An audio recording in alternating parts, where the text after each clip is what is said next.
Okay, this video that we're making today is for the homework in my chemistry class on March 31st, 2017. We have a lot of people out today, so I wanted to make this lesson available to everyone. And for those of you who missed class today, you need to know that the homework that we did over last night's homework is not due today, will never be due, because it was too high a level of difficulty. And I decided to go back to chapter 11 instead of staying with chapter 12. Back to chapter 11 instead of staying with chapter 12. I thought we could skip it, but there's just too much. Even with good classes like I have, it was too big of a jump. So here we go. What we're doing today is introducing mole ratios. And mole ratios were part of last night's homework, and that's a very useful thing that we can use in chapter 11. But today we're going to learn how to do mole ratios and how many ratios you'll actually come up with when you have 3 reactants and products. You'll have 6 total mole ratios of the coefficients. The coefficients wind up acting as mole ratios. And the 4 reactants and products, you'll have 12 ratios. It doubles when you add one more reactant or product. So let's go ahead and actually look at some examples. The following is an example of the 3 reactants and products.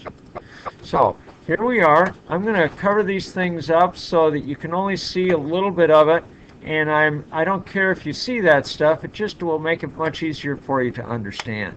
And if you'll take notes along with me as I do this, stopping the video when necessary, this will really be a big help to you.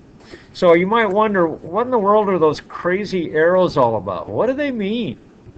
Okay, in your directions for tonight's homework, it says you're supposed to compare the coefficients of all of the different reactants and products with every single other reactant and product.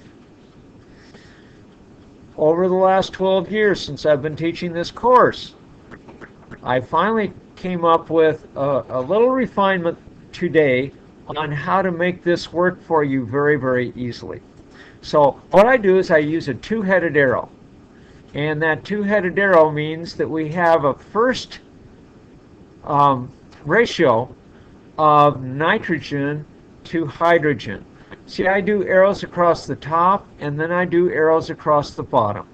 And it makes it simpler because I don't have arrows that cross over each other. And so what we do is here, let's get rid of all that stuff on the bottom so you can see what I'm doing on the top first. I first of all take the ratio of nitrogen to hydrogen. Now, the way I do that is like this. That's my number 1. This is just a way to reference how I'm writing them. Okay? That's nothing more. It's no big deal. So I look at 1 is nitrogen with hydrogen, but because these guys are equal in a sense, and we'll talk about that more later, I can turn that ratio upside down, or I can flip it. That's the way students like to say it. So my second ratio is going to be this guy flipped. Does that make sense? That's not too hard, is it? Oh, okay.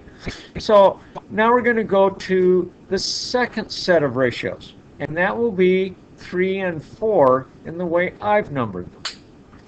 And so I draw my 2-headed arrow because it shows that first of all I'm going to go hydrogen to ammonia, and then I'm going to go ammonia to hydrogen. You all know that the first thing that you say when you're talking about a ratio or a fraction, the first guy is always going to be the numerator in your fraction. Okay? So, here's my 3 with 4. Are you ready for this? Yeah, you are. So, here we are, 3 with 4. And now we want to do the flip of that. So, Derek, Could you tell me what will the fraction number 4 look like?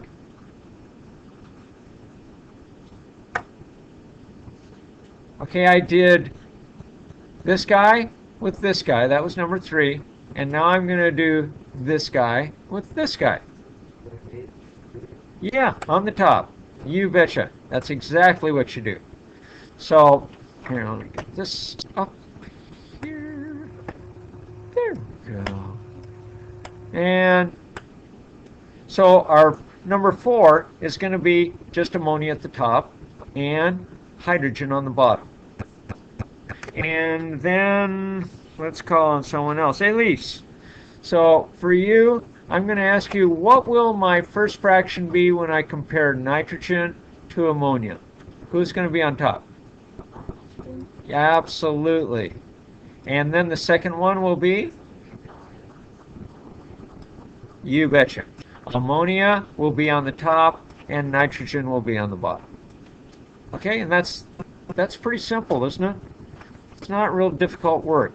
The neat thing about these exercises are that they help train your mind to see those ratios within balanced equations. Lots and lots and lots of ratios. Okay, so let's go on and do the really tougher one. This is twice as difficult. So the following page is an example of how to make ratios when total number of reactants and products equals 4.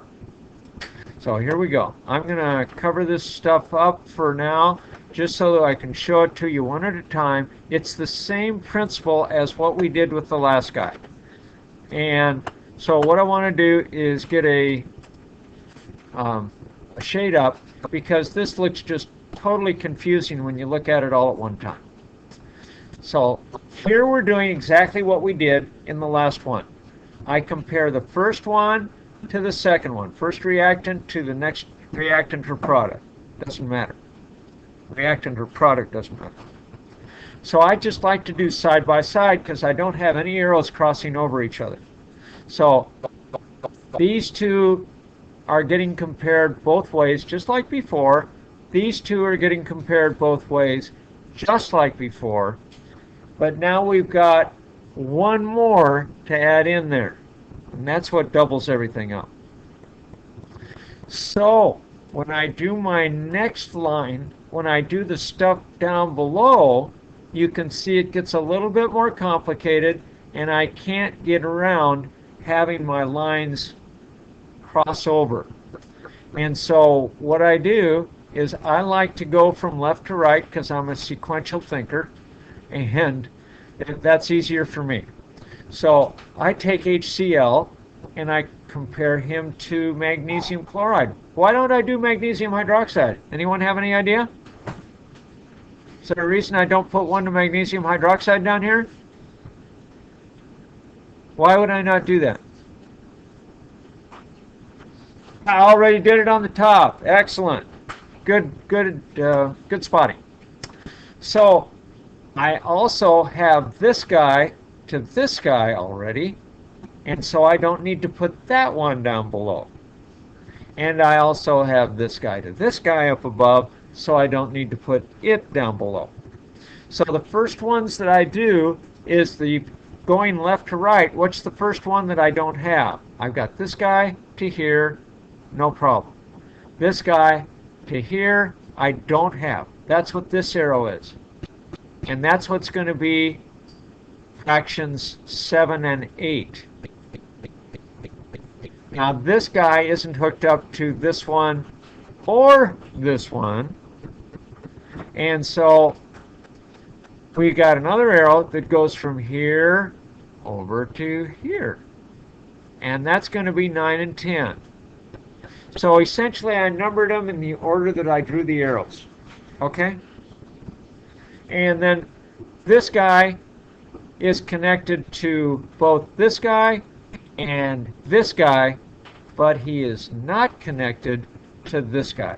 So that's why I have this one. And that gives us our last two ratios.